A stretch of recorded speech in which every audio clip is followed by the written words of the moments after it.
தமிழக வெற்றிக் கழகத்தினுடைய கொள்கை தலைவர்களில் ஒருத்தர் பெரியார். சமீப காலமாக நாம் தமிழர் கட்சி ஒருங்கிணைப்பாளர் சீமான் அவர்கள் பெரியாரை கடுமையாக விமர்சனம் செஞ்சுட்டு வராரு.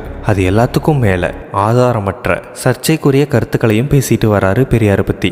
இப்படி பெரியார் பற்றின தொடர் அவதூறுகளை சீமான் அவர்கள் பேசும்போதெல்லாம் தமிழக வெற்றிக் கழகம் தன்னுடைய கொள்கை தலைவரை ஒரு அரசியல் கட்சி தலைமையில் இருக்கிற ஒருத்தர் அவமானப்படுத்துறத எப்பவும் கண்டிக்கலை, அதை பெருசாக கண்டுக்கவும் இல்லை. ஆனால் இப்போது பிரசாந்த் கிஷோர் விஜய் அவர்களை மீட் பண்ணதை பற்றி சீமான் அவர்கள் விஜய் அவர்களுக்கு பணக்கொழுப்பு அதிகமாக இருக்குது அப்படிங்கிற மாதிரியான விமர்சனத்தை முன்வைக்க நிறைய பேர் தமிழக வெற்றிக் கழகத்தில் பெரிய பெரிய பதவிகளில் இருக்கக்கூடிய ஆட்களும் கூட சீமான் அவர்களுடைய இந்த ஒரு கருத்துக்கு பதிலடி கொடுத்துட்டு வராங்க.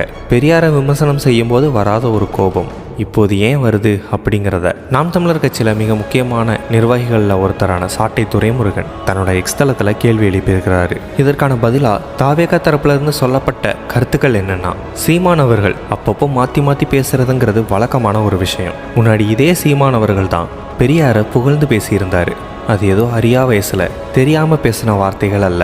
அரசியல் அப்படிங்கிற களத்துக்கு வந்ததுக்கப்புறம், நாம் தமிழர் கட்சி தொடங்கியதுக்கப்புறம், அதனுடைய தலைமை பொறுப்பில் பதவி வகித்ததுக்கப்புறம்னு எல்லா காலகட்டத்திலையும் பெரியார் அவர்களை புகழ்ந்தே பேசியிருக்கிறாரு சீமான் அவர்கள்.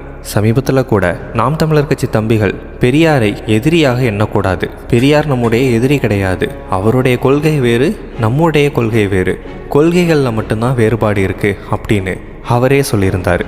ஆனால் இப்போ அது எல்லாத்துக்குமே ஆப்போசிட்டாக போய்கிட்டு இருக்கு. பெரியார் பற்றின அவதூறான கருத்துக்களையுமே கூட ரொம்பவே தைரியமாக அவர் வெளியில் சொல்ல ஆரம்பிச்சிட்டாரு.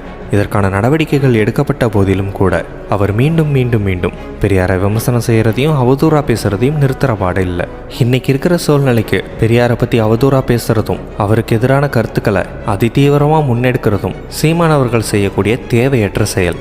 அதுக்கு தேவையே இல்லாமல் ரியாக்ட் பண்ணி அவருக்கு அட்டென்ஷன் கொடுத்து அந்த ஒரு விஷயத்தை பெருசாக்க விரும்பலை. ஆனால் இப்போது சமகாலத்தில் 2026 தாவேகா அரசியலில் தேர்தல் மூலமாக சந்திக்க போகுது. இந்த ஒரு நேரத்தில் பணக்கொழுப்பின் காரணமாக பணம் அதிகமாக இருக்குங்கிற ஒரே காரணத்தை வச்சு தேர்தல் யுக்திகளை கையாண்டு ஜெயிக்க பார்க்குறாங்கன்ற மாதிரியான அவதூறை பரப்புறதை எந்த விதத்திலையும் ஏற்றுக்கொள்ள முடியாது. 33 வருஷமாக கொஞ்சம் கொஞ்சமாக உழைச்சி வியர்வை சிந்தி தனக்குன்னு ஒரு ரசிகர் கூட்டத்தை சேர்த்து சம்பாதிச்ச பணத்தை ஏன் செலவு செய்கிறோம், எதுக்கு செலவு செய்கிறோங்கிறது விஜய் அவர்களுக்கு தெரியும். அதுக்கான புரிதல் அவர்கிட்ட இருந்தால் போதும்.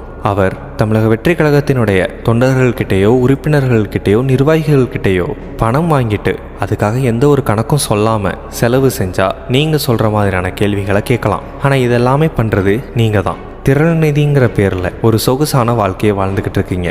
நீங்கள் மட்டும் அதை வாழாமல் உங்கள் ஒட்டுமொத்த குடும்பமும் நாம் தமிழர் கட்சி ஆதரவாளர்கள் கொடுக்கக்கூடிய திரள் நிதியில் வாழ்ந்துக்கிட்டு இருக்கீங்க. இப்போ நல்லா யோசித்து பார்த்தா யார்கிட்ட பணக்கொழுப்பு இருக்குது அப்படிங்கிறது நல்லாவே தெரிய வரும். சீமான் அவர்கள்கிட்ட பணக்கொழுப்பும் இருக்குது, வாய்க்கொழுப்பும் அதிகமாகவே இருக்குது அப்படின்னு நேரடியாகவே களத்தில் இறங்கி தாவேகா தரப்பினர் விமர்சனம் செஞ்சுட்டு வராங்க. அதே மாதிரி எங்களுடைய கனவுங்கிறது சட்டமன்றத்தில் பேசுவது தான், அதுக்கான அரசியலை தான் நாங்கள் முன்னெடுத்திருக்கிறோம், பட்டிமன்றத்தில் பேசுவது தான் அரசியல் அப்படின்னு நீங்கள் நினச்சிக்கிட்டு இருக்கிறீங்க. உங்களுக்கும் தமிழக வெற்றிக் கழகத்துக்கும் நிறையவே வித்தியாசம் இருக்குன்ற மாதிரி தமிழக வெற்றிக் கழகத்தினுடைய கொள்கை பரப்பு இணைச் செயலாளர் சம்பத்துங்கிறவர் நாம் தமிழர் கட்சிக்கு நெத்தி அடி பதில் கொடுத்துருக்கிறாரு. அவ்வளோதான் இந்த வீடியோ பற்றின உங்களோட ஒப்பீனியனை கமெண்ட்டில் சொல்லுங்கள். இது மாதிரியான மோர் இன்ஃபர்மேஷனுக்கு நம்ம சேனலை சப்ஸ்கிரைப் பண்ணிவிடுங்க.